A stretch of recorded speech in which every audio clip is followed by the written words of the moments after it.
Gotta knock this one on the head soon. Man, could use more of a win here. Thanks. Much obliged.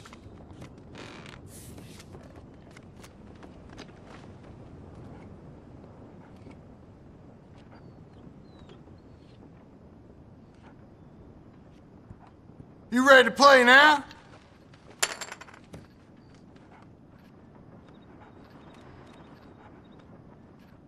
Look at this! Oh, this is huge for me!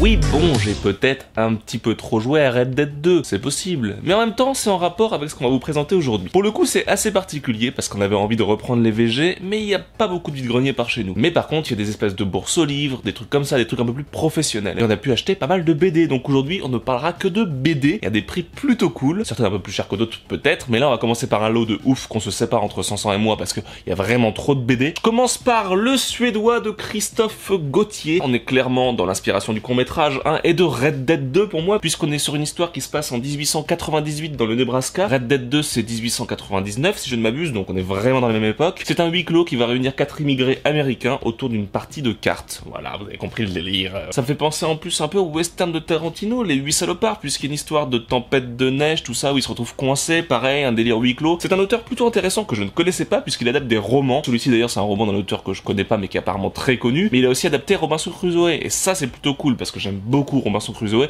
en particulier le film qu'il y avait eu avec Pierre Richard qui était trop bien. Une BD fort intéressante ma foi, surtout vu son prix, mais vous verrez ça à la fin du lot. C'est très joli avec des couleurs vives, des dessins assez torturés je dirais, mais en tout cas un beau jeu autour des lumières et moi ça me plaît bien. J'ai hâte de le lire parce que oui, la plupart des BD qu'on vous présente aujourd'hui, eh ben on les a pas lus. Et c'est ça qui est intéressant, c'est peut-être d'avoir votre avis à vous et que vous nous disiez par laquelle commencer. J'enchaîne direct sur une BD qui a rien à voir puisqu'on est sur un ouvrage de Karabal, et oui, le caricaturiste qui avait bossé pour le Figaro et le Nouvel Obs. L'humour surtout, c'est une série qui a commencé en 96, il y a eu 16 tomes dont le dernier en 2010. Pour cette série, les gosses du coup, Karabal s'est inspiré de ses propres enfants, donc en plus c'est sympa, voilà, il y a des vraies anecdotes, ça marche bien. C'est une BD pour le coup très connue, une série que je pense que vous connaissez, en tout cas le dessin, vous l'avez déjà vu forcément. Content de rentrer un de ces ouvrages dans la collection. Bon, ça aurait été bien de rentrer les autres, là c'est le tome 9, voilà, je sais pas si on trouvera les autres tomes, je pense même pas qu'on les recherchera forcément, mais bon, c'était un lot, pourquoi pas. Et puis je vous en présente une petite troisième avant de passer la main à Sansan. Il s'agit de Post-Mortem de Pierre Morel, alors M-A-U-R-E-L, l'auteur de BD, et pas M-O-R-E-L, celui qui a fait Tekken, qui est trop cool, voilà, j'aime bien Tekken et tout, j'adore. Ici on est sur une BD d'anticipation un peu glauque en fait, où l'État ressuscite des personnes mortes pour en faire de la main d'œuvre. Le héros est contre ça forcément, mais lui-même va mourir et être ressuscité pour être utilisé dans ces sortes de goulags et tout. Cet auteur n'est pas très connu non plus, il fait pas mal de trucs justement sur l'anticipation, donc pourquoi pas, à découvrir. J'aime bien le dessin pour le coup, j'aime bien aussi le côté format comics, je trouve qu'en main c'est plus agréable. Ça ressemble un peu à du Tardy, si vous connaissez pas celui qui a fait Adèle Blanc-Sec, mais en un peu moins déstructuré on va dire. Et il y a une planche quand je l'ai ouvert qui m'a fait plutôt halluciner, là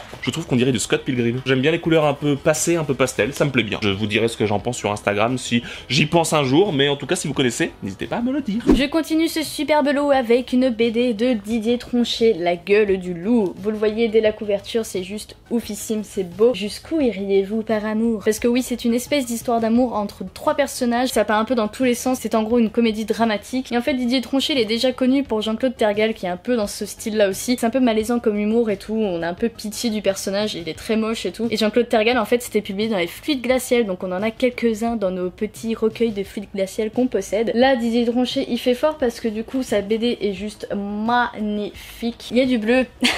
Non mais en gros chaque planche a une dominance de couleur, voilà, c'est magnifique hein. On reste dans l'humour avec Voodoo Wap de Tanguy Ferrand qui a écrit et Benjamin Bozonnet qui a dessiné, avec ce sous-titre La goutte d'eau qui fait déborder le bayou. Alors pour ceux qui savent pas, un bayou, c'est en fait un marais aux États-Unis, genre dans le sud et tout. On est dans un univers country avec une histoire absurde de vaudou, parce que oui, on retrouve la tête d'un adjoint d'un shérif dans un frigo et qui parle, c'est très bizarre. Et puis vous avez aussi une chanteuse de bar, voilà, c'est ça en gros les personnages. C'est très chelou, mais ça a l'air vraiment très marrant. Genre là, je vous ouvre la BD et c'est écrit pas assez frais mes parents. C'est un peu genre il est pas frais mon poisson. Celle-là j'ai hâte de la lire parce qu'en plus c'est le genre de petite BD qui se lit même pas 5 minutes quoi. En plus ça a l'air vraiment très drôle pour le coup. Enfin je vais terminer avec la dernière BD du lot, mais je laisserai Saran terminer vraiment le lot avec un petit truc de la fin, vous verrez, c'est trop mignon. Harry est fou comme Saran de Ravaté, voilà, d'après l'œuvre de Dick Ging Smith, un nom horrible à prononcer, qui est en fait connu surtout pour Babe, hein, vous savez le petit cochon.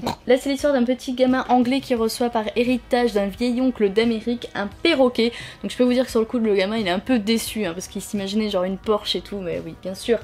Il s'avère que le perroquet est hyper intelligent et du coup ça va amener à une histoire complètement rocambolesque. Clairement on est sur une histoire pour enfants, hein, y a rien de ouf là-dedans, mais par contre les dessins sont juste incroyables je trouve. Enfin, c'est tout simple avec un trait très fin, voilà, et j'aime beaucoup. Et c'est que des aplats de couleurs, y a pas de dégradé et je trouve ça très beau. Pareil c'est une BD qui va être hyper rapide à lire et tout, ça peut être vraiment très sympa. J'aime bien les trucs avec les animaux, c'est mignon. Et je finis ce premier lot par un petit livre qui clôture ces 6 bandes dessinées. Il s'agit de Le cinéma et ses affiches. Je suis désolé mais je peux pas faire autrement. C'est très cool, surtout quand on voit sur un petit livre comme ça, Dr. Jekyll et Mr. Hyde, l'affiche originale. Je sais pas ce que vous en pensez mais ça a vraiment de la gueule. J'aime beaucoup les vieilles affiches de cinéma. Ici on nous dit bien dans la préface que ce seront des affiches de cinéma de 1910 à 1950. Donc on est vraiment sur un cinéma que j'aime en plus, en grande partie du cinéma américain. On a Casablanca, hein. On a King Kong aussi, on emporte le vent. J'aime bien les affiches de cette époque parce que c'était du très grand format, c'était fait à la main. D'ailleurs, petite anecdote qui fait un peu je connais l'homme qui a vu l'ours. Mon père connaissait un mec qui s'occupait de peindre pour les affiches dans les cinémas parisiens parce que oui, à l'époque sur les devantures de cinéma, bah c'était peint à la main. Et cette personne qui connaissait s'occupait de faire que les yeux. Et oui, il était spécialisé de faire les yeux de toutes les stars. Et je trouvais ça plutôt sympa de vous le dire parce qu'on sait pas forcément que voilà, à l'époque, il y avait des gens spécialisés dans une partie du corps humain comme ça, mais en même temps les yeux c'est important et c'est vrai qu'il faut savoir les faire. Alors il y a toute une collection autour des affiches de cinéma de cette époque, donc c'est plutôt intéressant, je vous dis très grand format. Là pour le coup le livre bah c'est tout petit format, donc faut bien se mettre dessus pour les voir. Et ça je me dis que c'est le genre de bouquin qui peut m'inspirer aussi parce que sans et moi on est graphiste et tout, donc ça, ce genre d'affiche, on aime bien ces années-là, c'est cool, surtout sur les typos, j'aime beaucoup aussi. C'est édition Petit Carré qui fait ça parce que c'est un petit carré le livre et c'était le petit bonus. Je dis petit bonus parce que le prix est pas cher. 6 BD plus ça. Combien on pourrait payer ça? 5 euros. 5 euros les 6 BD, donc moins d'1 € la BD, plus ça offert. On n'a pas négocié. Bon là on va pas être dans des prix de ouf, hein, je vous préviens tout de suite, le lot a coûté 32 €. Mais en tout cas vous allez voir ça vaut le coup parce qu'on est sur des pépites ma gueule. Je commence avec The Grocery, tome 1 et 2, de Singelin au dessin et de Ducoudray à l'écriture. Ces BD sont juste magnifiques, voilà, elles m'ont fait de l'œil. Alors Saran connaissait lui donc il m'a dit faut les prendre, c'est culte. C'est l'histoire en fait d'une épicerie dans le quartier de Baltimore, donc aux États-Unis, où règne la violence. Je crois que ça fait partie des villes les plus violentes des États-Unis, j'avais lu un truc comme ça dessus. C'est donc une BD basée sur le réalisme social et surtout la violence, les drogues, etc. etc. Surtout ce qui frappe c'est les personnages, vous voyez ils sont pas vraiment humains en fait, c'est des espèces de formes, surtout lui là, il me fait rire lui. Et c'est Ankama voilà qui édite ça depuis le début de ce vide-grenier, on ne dit pas du tout les éditeurs. Et ce qui va me plaire dans cette BD, je le sens, c'est que ça fait très storyboard, parce que Singelin est passionné de cinéma et ça se ressent beaucoup, voilà, et je trouve ça magnifique. On reste dans la street-ish avec Moutafoukaz, BD de Run alias Guillaume Renard, mais j'aime bien son pseudo Run, c'est marrant. Encore une fois le tome 1 et 2, encore une fois édité chez Ankama, mais plus précisément 619 La Belle. La Belle. C'est l'histoire d'Angelino qui vit à Dark Mid City, qui voit sa vie chamboulée par un simple accident de scooter qui va le mêler à des gangs et tout, la mafia, t'as vu mon frère? The bro. You all good, bro? No, I'm chilling. Donc voilà, on reste dans le domaine gang et tout ça, avec des histoires qui partent dans tous les sens, avec un personnage, encore une fois, pas très humain dans les traits, hein, c'est juste une grosse boule noire.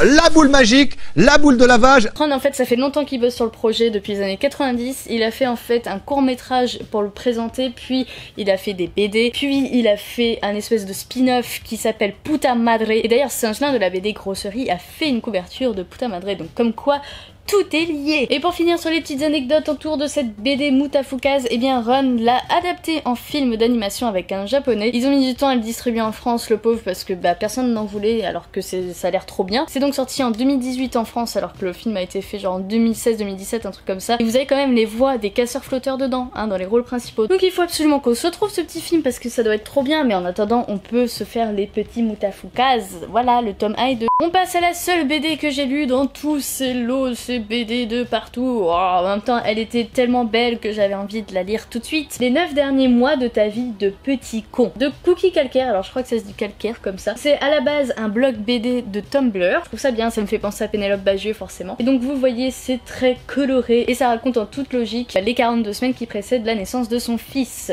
Voilà, je dirais pas le prénom pour pas spoiler. Et du coup, la grossesse vue par un homme, tout simplement. On voit l'évolution de la panique du mec et tout. Et il y a surtout beaucoup de références geeks dans cette BD, c'est ça qui est cool. Parce qu'en même temps, le mec qui l'a faite, donc Cookie Calcaire, je sais plus comment il s'appelle en vrai, et bien c'est un directeur créatif de chez Ubisoft à Montréal. Aux dernières nouvelles, hein, parce que vous savez, hein, Ubisoft, comme il licencie beaucoup.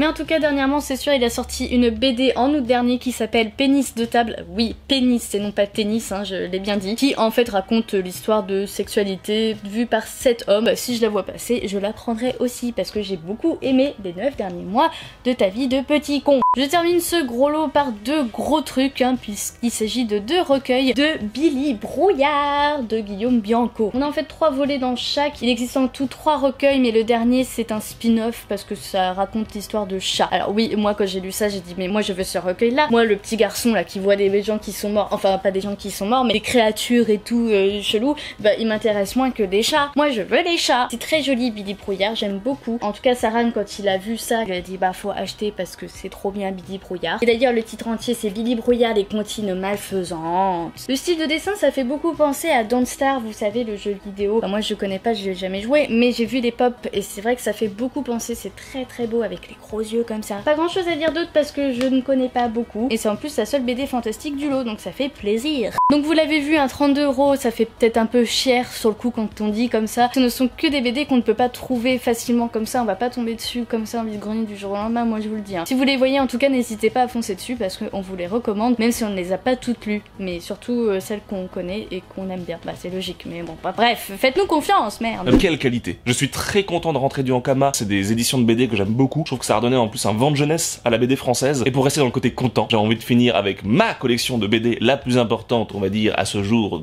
bah oui, on peut le dire, parce qu'il y a beaucoup de tomes. Il s'agit des Simpsons. Et oui, j'ai retrouvé 2 nouveaux tomes des Simpsons. Alors ça, je mets un peu le prix pour les avoir. C'était 3 € la BD, donc 6 les deux, j'ai négocié à 5. Ça va, c'est cool. Le tome 11, Cirque en folie, va nous parler de cirque, forcément. En plus de ça, il y a un truc qui est cool, c'est qu'il y a le concert de Lisa et de Otto. Et Otto est un personnage que j'aime beaucoup, parce que j'aime beaucoup sa voix dans la version française, et puis parce qu'il est complètement stone et qu'il aime la bonne musique. Et le tome 14, trop top pour la télé. Là, ça va parler de TV, forcément. Et du coup, on aura tout un délire en plus autour de Itchy et Scratchy. Et j'aime beaucoup aussi Itchy et Scratchy parce que c'est le Tom et Jerry en mode de sauce Park appuie Tree French, je sais pas trop quoi vous dire, mais un truc bien gore. Ils auraient dû même faire un spin-off. Au lieu de faire Futurama, là, qui est nul. Non, je déconne, c'est trop bien Futurama. Non, au lieu de faire Désenchanté, voilà. Il aurait dû faire Itchy et Scratchy, ça aurait été cool. J'espère que ce retour en mode vide-grenier, même si ce n'était pas vraiment un vide-grenier, mais plus, je vous l'ai dit, une espèce de bourse au livre, vous plaît. Moi, je suis content en tout cas de reprendre ce format là qu'on aime tant, que certains aiment pas trop, mais que nous on aime bien, parce qu'on aime bien ce côté aussi un petit peu posé, et de vous parler comme ça. On est content de reprendre la saison des vide-greniers, en plus avec un court-métrage, ça fait plaisir. Normalement, il va y avoir des vide-greniers parce qu'on a regardé un petit peu sur tous les sites et tout, ça reprend doucement, mais en Bretagne on a cette chance que ça reprenne assez tôt quand même. On se retrouve très bientôt, quoi qu'il arrive, pour une nouvelle vidéo, samedi prochain, si tout se passe bien. En tout cas, on fait plein de gros bisous, à très bientôt, ciao tout le monde.